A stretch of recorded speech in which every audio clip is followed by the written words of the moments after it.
네, 저는 서울의 생활을 정리하고 부여해서 양조장을 하고 있는 93년생 김태완입니다.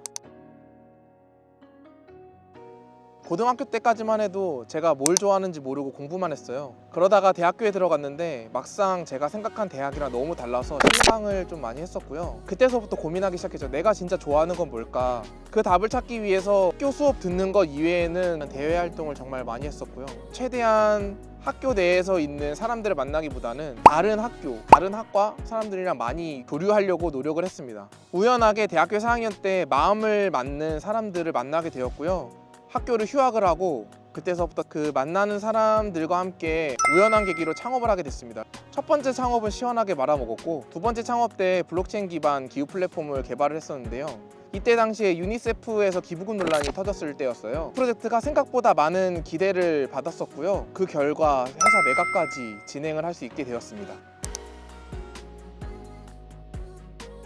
매각된 회사에서 2년 정도 생활을 했었는데요. 그 회사 생활을 물론 열심히 하긴 했지만 저를 좋아하는 것을 찾았다고 할지는 잘 모르겠는데 제 자신에 대해서 조금 더 잘 알 수 있던 기회였어요. 내가 어떤 것을 더 잘하고 내가 어떤 분야에 특화되고 내가 어떤 분야에 흥미롭게 하고서 주도적으로 할 수 있구나를 알게 되었고요. 저는 사회적인 문제가 있는 거를 해결하는 거를 좋아했어요.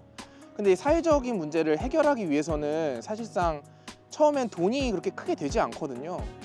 그런데 저는 그런 게 계속 끌리고 재밌더라고요. 사실 회사를 퇴사를 결정하기까지 목표가 없었어요. 그래서 퇴사하자마자 한 게 일단은 모든 것을 열어두고 모든 것을 배우고 한번 수익화를 한번 해보자 라는 목표를 가지고 있었고요. 2023년 5월 정도였는데요. GPT가 처음 나왔었어요. 그 GPT를 맨 처음에 나오고 사람들이 사용하는 것을 어려워하는 것을 보고 이거를 한번 내가 사람들에게 한번 책을 써보면 어떨까 싶어서 간단한 전자책을 썼었고요.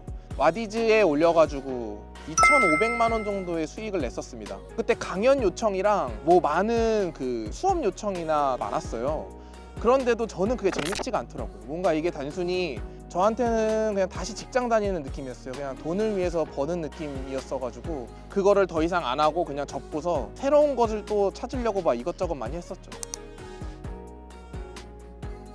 결국에는 제 삶을 살기 위해서는 나와서 새로운 것을 도전해 봐야 되겠더라고요. 그래서 그때 좀 고민을 많이 했습니다. 내가 좋아하는 건 뭘까? 내가 앞으로 뭘 해야 될까에 대한 고민을 많이 했었고요. 그때 알게 된 게 우리술이었습니다. 우리술이 일제강점기 시대 이후로 99%가 사라졌다는 이야기를 알게 되었고요. 이것을 한번 되살려보면 어떨까 싶은 마음에 양조장에 대한 꿈을 조금씩 키워왔습니다. 양조장을 일해보지 않고서 양조장 창업하는 건 의미가 없다. 그래가지고 전국에 있는 양조장들을 많이 다니려고 노력을 했습니다. 정말 잘 됐던 양조장들도 가봤고요. 그리고 잘 됐다가 망했던 양조장도 가봤고요. 애초에 안 됐던 양조장도 가봤어요. 그래서 양조장 대표님들한테 말을 해가지고 무급으로도 계속 일하기도 했고요. 그러면서 제 스스로 양조장에 대해서 어떻게 잡아가면 좋을지에 대해서 기준을 많이 세웠고요. 어떤 사람이 우리 전통주를 구매하는지 너무 궁금한 거예요. 그래서 다른 양조장 그 대표님들의 부스에 참여해가지고 직접 제가 술을 팔아보기도 했고요. 정말 그때 많은 고객들을 만나보기도 하면서 많은 경험을 쌓았습니다.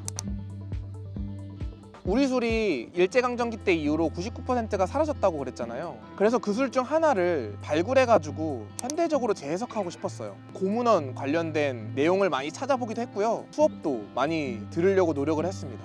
그렇게 찾다가 우연하게 알게 된 술이 과화주라는 술이었고요. 조선시대 때 명주였던 술이었어요. 이순신 장군님이 드셨다는 기록이 난중일기도 남아있고요.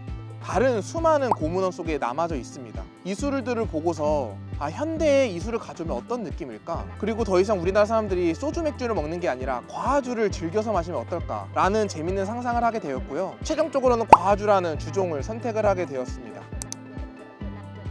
제 다음 미션은 뭐였냐면은 사람들이 좋아하는 술을 만들자. 사람들이 좋아해줘야지, 사람들이 많이 찾아야지 결국에는 그 과주라는 역사가 살아난다고 생각을 했었거든요. 그래서 그때서부터 시작을 했던 게 테이스팅이었습니다. 최대한 많은 사람들의 의견을 들으려고 노력을 했어요. 1년 6개월 동안 1000여 명의 분들이 저한테 의견을 주셨고요. 그 내용을 기반으로 계속 감탄주는 조금씩 완성도를 높여갔습니다. 그 결과 작년 12월에 공식적인 출시를 했습니다. 지금 제가 2번의 창업했고 3번의 창업을 하면서 유별나다는 소리를 좀 많이 들었어요. 그때 당시에는 유별난 게 내가 잘못된 건가?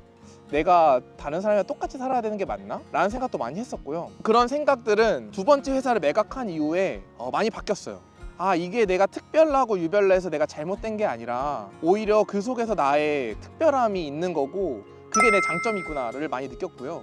아, 내가 좋아하는 것을 끝까지 포기하지 않고 가면은 무조건 결과는 나온다 라는 게 느껴졌습니다. 그래서 양조장을 창업을 할 때도 거의 100명한테 물어보면 99명이 하지 말라, 힘들다라고 했어요.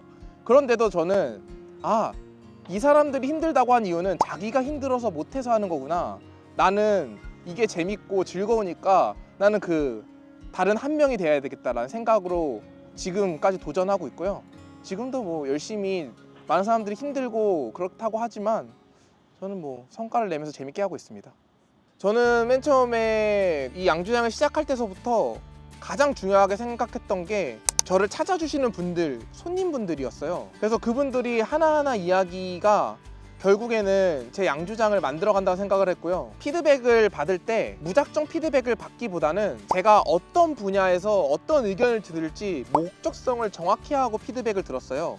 그렇기 때문에 피드백이 더 선순환되는 구조가 되었던 것 같습니다. 공식적으로 감탄주가 출시하기 전에 지역 축제에 한번 나가서 감탄주를 판매를 해본 적이 있어요. 그때 감탄주에 대한 맛은 개인적인 확신이 있었지만 실제로 사람들이 이걸 사 먹을까에 대한 걱정이 있었거든요. 축제 기간이 14일 동안 진행이 됐었는데요. 제가 그때 동안 한 500병 정도를 준비해놨어요. 근데 그게 3일 만에 다 판매가 돼버린 거예요. 그래서 그때 보고서 이 감탄주를 제대로 만들었구나. 역시 천여 명이나 테이스팅하면서 완성도를 올린 의미가 있었구나 라는 생각을 그때 깨달았고요. 그래가지고 결국에는 그 첫 번째 행사에서 그때 매출 한 1,400만 원 정도 올렸었습니다. 한 3개 정도의 더 팝업이나 박람회를 다녔었는데 모두 제가 준비한 수량 모두 완판을 했었고요. 그 완판을 하다 보니까 한 가지 걱정이 생겼어요. 제가 원래 생각했던 것보다 정말 많은 수량을 만들기 시작했거든요. 11월 정도 되었을 때 어떤 피드백이 조금씩 들어오기 시작했었냐면 술 맛이 좀 달라진 것 같아요. 혹시 레시피가 변했나요? 좀 듬성듬성 듣게 됐어요. 이런 피드백을 그냥 흘릴 수도 있었겠지만 저는 결국에는 꿈이 세계 모든 사람에게 과화주를 알리는 것이 꿈이기 때문에 지금 당장의 매출이 크게 중요하지 않다고 판단을 했어요. 11월 중순 이후에 있는 외부 활동을 모두 취소를 했고요. 그때서부터 왜 술 맛이 달라졌을까에 대한 고민을 시작을 했습니다. 그 답을 찾기 위해서 설문조사를 하기도 했고요. 고객 심층 인터뷰를 진행했습니다. 30분서부터 길게는 1시간 정도까지 여러분들과 만나면서 이야기를 나눴고요. 그걸 통해서 그 술 만드는 과정에 어떤 특정 분야에서 문제가 발생했다는 것을 알게 되었고요. 과정을 해결을 했습니다. 그 해결된 결과물을 지난 4월 박람회에서 감탄주를 가져가서 판매를 진행했었고요. 결국에는 그 3일 동안 그 가져간 수량 모두 완판을 해서 그것을 통해서 한 번 더 느낀 점이 뭐였냐면 결국에는 나를 찾아주시는 분들과 손님의 이야기를 허투루 들으면 안 되겠다. 앞으로도 계속해서 귀 기울여 가면서 감탄주를 만들어 나가겠다는 생각을 더 확고히 했습니다. 저에게 감탄주란 우리나라에서 소주 맥주만 있는 게 아니라 우리 술에 다양한 술들이 있고 그 술 중에 하나인 과화주를 전 세계적으로 알릴 수 있는 첫 단계라고 생각합니다. 객지양조장은 과화주만 만드는 양조장입니다. 사라진 우리 술인 과화주를 우리나라 사람들에게도 모두에게 알리고 싶고요. 더 나아가서 전 세계 모든 사람들이 과화주를 찾고 우리나라 방문해서 과화주를 마시게 하고 싶은 것이 제 꿈입니다.